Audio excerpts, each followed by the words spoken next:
اس میں کوئی شک ہی نہیں کہ جنرل ضیاء الحق کے دور میں ابھارے گئے بانی متحدہ قومی موومنٹ الطاف حسین کا سحر کراچی اور حیدرآباد سمیت سندھ کی مہاجر آبادی پر آج بھی کسی نہ کسی طرح قائم ہے۔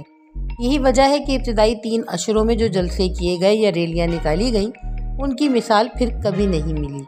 حالیہ الیکشن میں بے دلی سے انتخابی مہم چلانے کے باوجود ایم کیو ایم کو قومی اسمبلی کی 17 اور صوبائی اسمبلی کی 28 نشستیں لاکھ مل گئی ہوں، مگر خود متحدہ کے سرکردہ بعض افراد بھی اس صورتحال پر بلا تأمل کہتے ہیں ایسا تو بالی ووڈ کی فلموں میں بھی نہیں ہوتا۔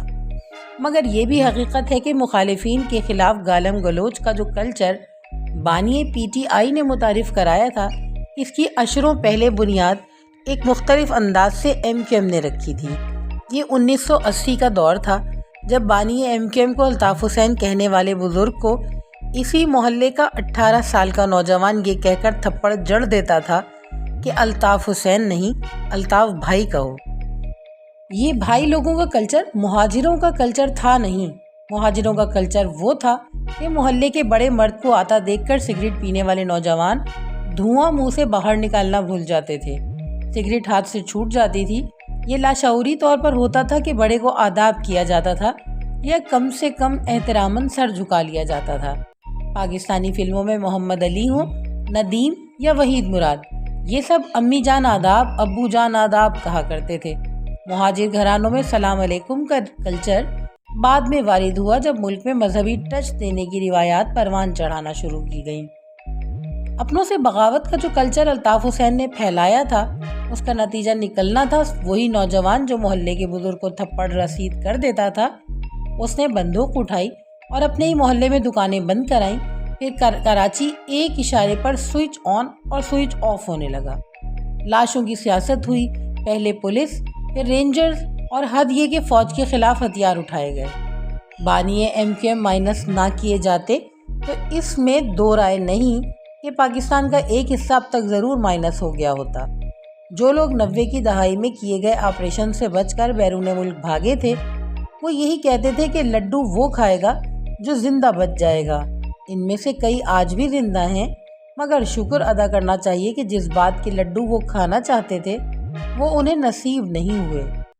وہ لیڈر جس کی سیاسی جماعت سے اتحاد کے لیے اس کے 120 گز کے آستانے 9-0 پر ملک کی صف اول کی سیاسی جماعتوں کے رہنماؤں کو آنا پڑتا تھا، آج اپنے اعمال کے سبب بے نامی کی زندگی گزارنے پر مجبور ہے، اور مہاجروں کی ایک بڑی تعداد سکھ کا سانس لے رہی ہے کہ آئے دن کی ہڑتالوں، بھتہ خوری، دھونس دھمکی، چائنا کٹنگ اور قربانی کی کھالیں مانگنے والوں سے جان چھوٹی۔ بانی مسلم لیگ نون کا معاملہ مختلف ہے۔ میاں نواز شریف کا سیاسی کیریئر جنرل ضیاء الحق کی دین صحیح، انہوں نے اشاروں پر IJI میں لاکھ مرکزی کردار نبھایا ہو، مگر نواز شریف کا الطاف حسین سے کوئی موازنہ نہیں۔ وہ اس ایٹمی پروگرام کو حقیقت کا روپ دینے والی شخصیت ہیں جو ذوالفقار علی بھٹو شہید نے شروع کیا تھا۔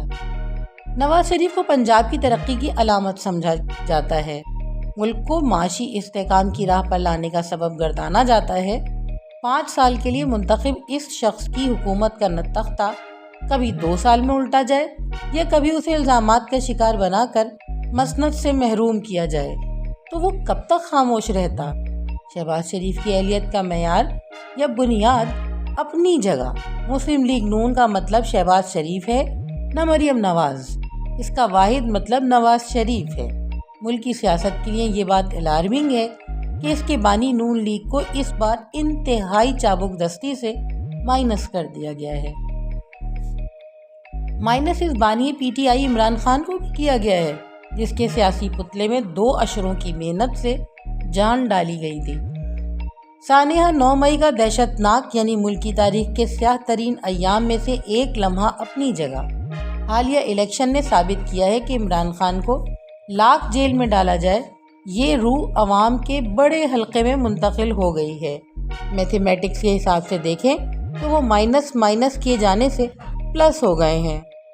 ذرا تصور کیجئے کہ آصف علی زرداری کیا زیرک شخصیت ہے، جنہوں نے ریکارڈ عرصہ جیل میں گزارا، تشدد سہا، ایک عامر کے دور میں بے نظیر بھٹو کو دہشت گردوں نے مائنس کر دیا۔ مگر پیپلز پارٹی کے رہنما نے پاکستان کھپے کا نعرہ لگا کر صبر کا دامن تھامے رکھا۔ ایک وقت ضرور آیا کہ سابق صدر نے اینٹ سے اینٹ بجانے کی بات کی، مگر نام کسی کا نہیں لیا۔ شاید یہی وجہ ہے کہ وہ ایک بار پھر صدر پاکستان بننے جا رہے ہیں اور ان کی سرپرستی میں بلاول بھٹو پیپلز پارٹی کی قیادت کر رہے ہیں۔ قیادت نئی پیڑھی کو منتقل ہونا فطری عمل ہو تو یہ ارتقاء کہلاتا ہے۔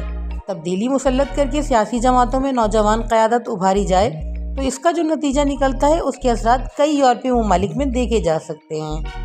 سیانے اسی لیے کہتے ہیں پرانے چاول کی اپنی بات ہے، مگر ایک ہم ہیں کہ تاریخ سے یہی سیکھا ہے کہ کچھ نہ سیکھا جائے۔ روبینہ ظفر، پرزم نیوز۔